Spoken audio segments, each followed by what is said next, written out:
ये स्क्रीन पे आप एक तस्वीर देख रहे हैं, गवर्नमेंट की तरफ से ये 4 अगस्त को सारे अखबारात में शाया हुई और इसके जो मतन हैं, कंटेंट्स जिसे कहते हैं इंग्लिश में, बदहाली, उसमें जाहिर सी बात है 9 मई का जो वाक़या है उसकी सारी पिक्चर्स वगैरह लगाई हुई हैं। फिर बहाली का जिक्र किया उन्होंने, जब प्राइम मिनिस्टर साहब मुख्तलिफ बैरूनी दौरों के ऊपर दुनिया के मुख्तलिफ मुल्क के प्रेसिडेंट से मिलते रहे हैं, ये शायद खारजा पॉलिसी की बात कर रहे हैं। उसके बाद गवर्नमेंट खुशहाली की बात कर रही है। खुशहाली में अगर तस्वीर के अंदर आप देखें तो सोलर पैनल की तस्वीरें हैं, कहीं वो बता रहे हैं कि जो एग्रीकल्चर सेक्टर उसके अंदर डिजिटलाइजेशन हम लेके आए हैं, कहीं वो बच्चों को जो लैपटॉप्स बांट रहे हैं उसकी बात कर रहे हैं, और इसके अंदर उन्होंने यूथ लोन स्कीम की बात भी की हुई है। तो इन 3-4 चीज़ों को मिला के गवर्नमेंट ये समझती है कि मुल्क के अंदर खुशहाली जो है उसके दरवाजे खुल गए हैं। और इस तस्वीर के आने से मेरे गांव के अंदर यकीन करें दूध की नहरें जो है ना वो बहना शुरू हो गई हैं। तो आप भी अपने गिरदोनों पे नज़र दुराएं, शायद कहीं दूध की जो नहर है वो आपको नज़र आ जाए इस पिक्चर की वजह से। और कोई बंदा पूछने वाला नहीं है कि ये जो इश्तिहारबाजी अब कर रहे हैं, जाहिर सी बात है इसका प्रिंट मीडिया के ऊपर जोर है तो इलेक्ट्रॉनिक मीडिया के ऊपर भी जोर होगा, सोशल मीडिया के ऊपर भी जोर होगा। तो इन तीनों चारों प्लेटफॉर्म्स के ऊपर इसकी एडवर्टीजमेंट के ऊपर जो एक्सपेंसेस आ रहे हैं वो पैसा कहां से आ रहा है?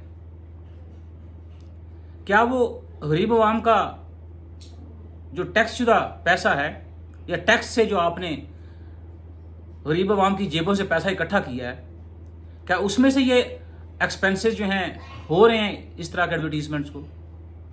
और बड़ी सीधी सी बात है कि आप जब काम करते हैं तो काम नजर आता है। अखबारों के अंदर या टीवी के अंदर जो इश्तहारात हैं उसके अंदर तो ये मुआशी खुशहाली बड़ी नजर आ रही है, और बड़े जोरों शोर के साथ हर ड्रामे के वक्फे के अंदर ऐड आ जाता है।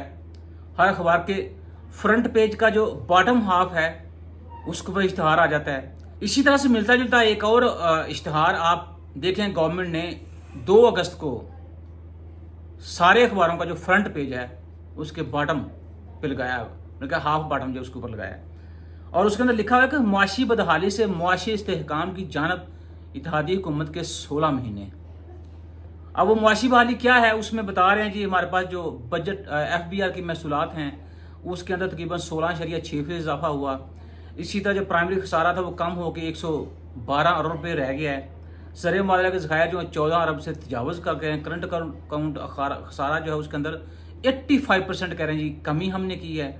फिर कहें तजारती खसारा जो उसके अंदर 38.3% कमी की गई है। फिर वो साथ ये भी करेंगे ज़री क्रेडिट जो है उसमें 28.4% इजाफा हुआ है। फिर साथ वो ये भी करें कि जो कंपनी रजिस्ट्रेशन की शरह है ये सबसे इंपॉर्टेंट है, इसमें 4.7% इजाफा हुआ है। तो आप देख लें मुल्क के अंदर जो कारोबार के हालात हैं वो क्या हैं। फिर ये कहा गया कि स्टॉक मार्केट एक्सचेंज जो है वो 48,000 पॉइंट्स की सतह अपूर एक दिन में 2446 पॉइंट्स का तारीखी इजाफा हुआ। ईरान, अफगानिस्तान और रूस के साथ बार्टर ट्रेड जो है वो जाहिर सी बात कहते हैं आगाज़ उसका हो गया है।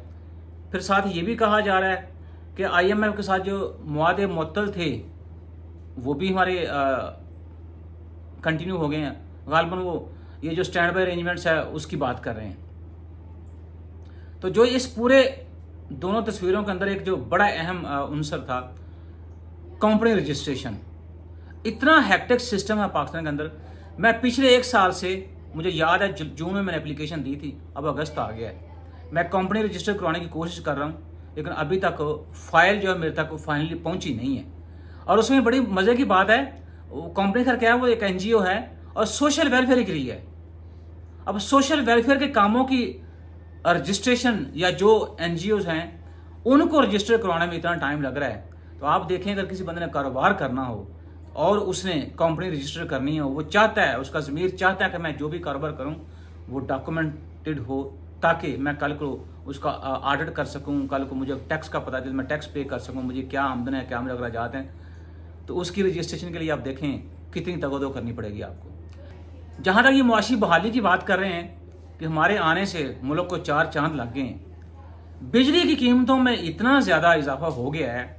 आप देखें कि हमने अभी जो मुआहदा किया है IMF के साथ, अभी तक तकरीबन कुछ 7 रुपये से ज़्यादा अब फी यूनिट बिजली की कीमतों में इजाफा कर दिया गया है। एक रेडीबन है, उनको जनाबे वाला गुजरांवाला में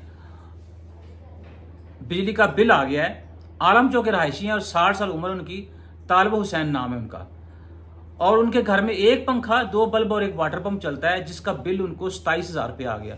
अब किसी बंदे ने सरपंच ने मशवरा दिया होगा कि तुम गैपको जाओ और उनसे अर्जी करो कि भाई साहब ये बिल तो बहुत ज़्यादा हो गया है और इतनी शर्त पर मेरी बिजली की खपत नहीं होगी। तो आप ये देखें कि इस बिल के अंदर किस कदर टैक्सेस डाले होंगे। अगर 3,000 की आप बिजली इस्तेमाल करते हैं तो उसके साथ 13-14,000 के टैक्सेस आ जाते हैं। कभी पिछले साल के फ्यूल एडजस्टमेंट के नाम पे, कभी पिछले महीने फ्यूल एडजस्टमेंट के नाम पे, कभी IMF के साथ मुआहदा किया है तो वो चूंकि हम बिजली महंगी करनी है उसके नाम के ऊपर।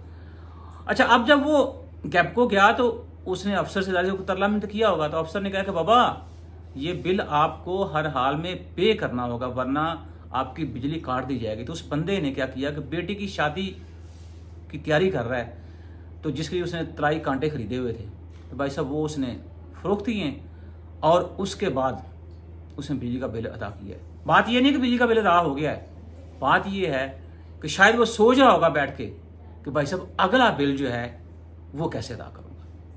तो ये है मुआशी बहाली। लेकिन हमें डिटाई हमारी ये है कि हम ये कहते हैं कि अगर हम IMF के पास ना भी जाते तो तब भी हमने डिफॉल्ट नहीं होना था। आपने अपनी गलत मुआशी पॉलिसियों की वजह से मुल्क को इस नहज पे पहुंचा दिया कि हमारे प्राइम मिनिस्टर साहब को IMF की जो डायरेक्टर हैं उनसे मिल के रिक्वेस्ट करना पड़ी। तो आप प्राइम मिनिस्टर साहब को इस लेवल पे लेके आ गए और अब आप ये कह रहे हैं कि जनाब हम IMF के पास ना भी जाते तो तब भी मुल्क ने डिफॉल्ट नहीं होना था।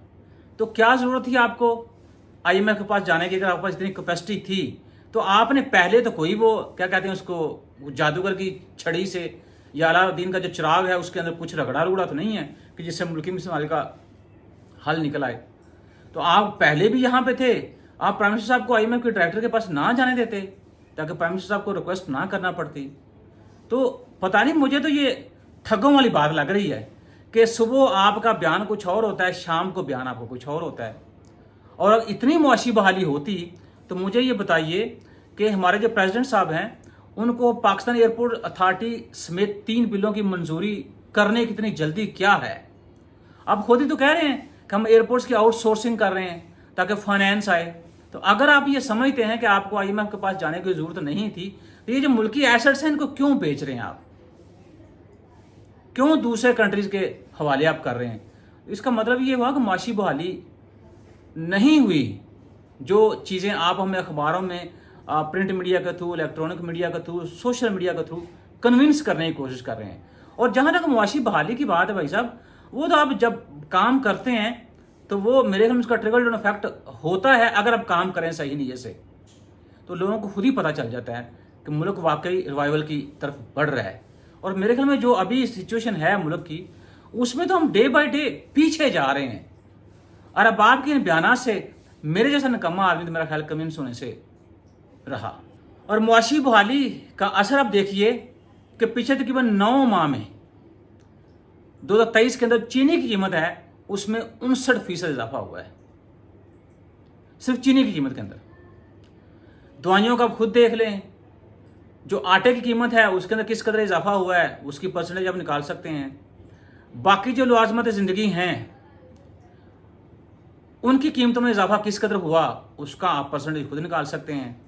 कंस्ट्रक्शन मटेरियल जो है उसकी कीमतों में कितना इजाफा हुआ उसका परसेंटेज आप खुद निकाल सकते हैं।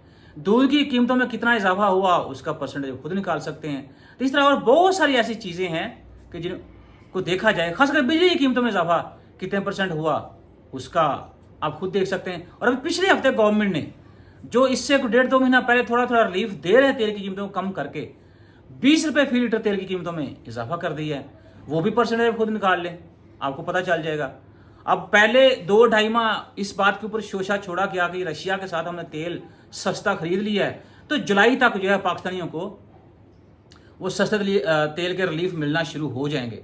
जुलाई गुजर गया, सस्ते तेल का रिलीफ भी खत्म हो गया। और वो जो टीवी प्रोग्राम्स के अंदर गवर्नमेंट के मुख्तलिफ ऑफिशियल जो थे एंकर पर्सन के साथ लड़ते थे कि भाई आप बहुत शोर मचाते हैं तो तेल सस्ता मिलेगा पाकिस्तान को, पहले इनका जो 40 से 50 रुपये, फिर 30 से 40 रुपये, फिर मतलब कि बीच में थोड़ा सा वो हो गया, फिर कहा जी अभी हम देखेंगे। तो फिर अल्टीमेट क्या हुआ कि अगस्त के आने की देर हुई है तो 20 रुपये फी लीटर तेल की कीमतों में इजाफा कर दिया। तो मुआशी बहाली का एक ये भी अंसर है। मुल्क में इन्फ्लेशन तेज़ी के साथ बढ़ रहा है, ये भी मुआशी बहाली का इशारिया होगा, क्योंकि हो सकता है गवर्नमेंट ने मुआशी बहाली की डेफिनेशन ही चेंज कर दी हो। मुल्क के अंदर बेरोजगारी डे बाई डे बढ़ती जा रही है, तो ये भी मुआशी बहाली की एक अलामत है। मुल्क के अंदर से लोग जो हैं वो दूसरे मुल्कों में जाना प्रीफर कर रहे हैं, लोग जा रहे हैं, ये भी मुआशी बहाली की एक मेरे ख्याल में सिम्टम होगा। तो जो डेफिनेशन इनकी हैं अगर उनको देखा जाए तो फिर वाकई मुल्क रिवाइवल की तरफ जा रहा है। बात ये नहीं है कि शोबाजियां करें उस बंदर की तरह, कभी इधर छलांग लगाएं, कभी इधर छलांग लगाएं, कभी इधर छलांग लगाएं। तो किसी ने पूछा भाई ये क्या चल रहा है, वो कहता मुझसे पूछो मत, बस ये देखो कि मेरी आनी जानी कैसी है। तो आपकी शोबाजियों से तो हमें गर्ज नहीं है, हमें गर्ज इस चीज़ से है कि भाई लोगों के जो रोजी रोटी के मसाइल हैं उसको हल किया जाए, मुल्क के अंदर रोज़गार पैदा करने के मौके पैदा किए जाएं, मुल्क के अंदर सस्टेनेबिलिटी जो है उसको फ़रोग दिया जाए, मुल्क के अंदर जो मुआशी पॉलिसीज़ हैं उसके ऊपर ध्यान दिया जाए और कॉम्प्रीहेंसिव पॉलिसीज़ अडाप्ट की जाएं। मुल्क के अंदर अगर रिफॉर्म्स की ज़रूरत है हर शोबे में तो रिफॉर्म्स की जाएं।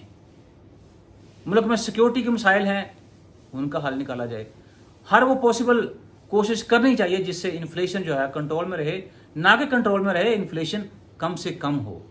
और तब हम मानेंगे कि वाकई मुल्क जो है वो मुआशी बहाली की तरफ बढ़ रहा है। अगर आपके हमसाया ममालिक में आपको लगता है कि यहाँ से तेल दरामद करने से हमें अरबों डॉलर बढ़ सकते हैं, तो फिर हमें रशिया इतनी दूर जाने की ज़रूरत नहीं है। तो फिर हमें उन ममालिक के साथ अपनी तिजारत बढ़ानी चाहिए, अपने तल्लुकात अच्छे करने चाहिए। तो सियाने बात करते हैं कि जो आपके एक्शंस होते हैं वो आपके अल्फाज से ज़्यादा बड़ा बोलते हैं। तो भाई आप मेरे ख्याल में जो लफाजी है उसकी तरफ तवज्जो कम करें, काम की तरफ तवज्जो करें, क्योंकि ये आपका काम ही है जिसने आपको बचाना है। तो चूँकि पिछले 16 माह काम नहीं हुआ, इसलिए आपको print media, electronic media, social media का सहारा लेना पड़ रहा है इस तरह की तस्वीरें प्रिंट करने से, तो जो मेरे ख्याल में यूजलेस है।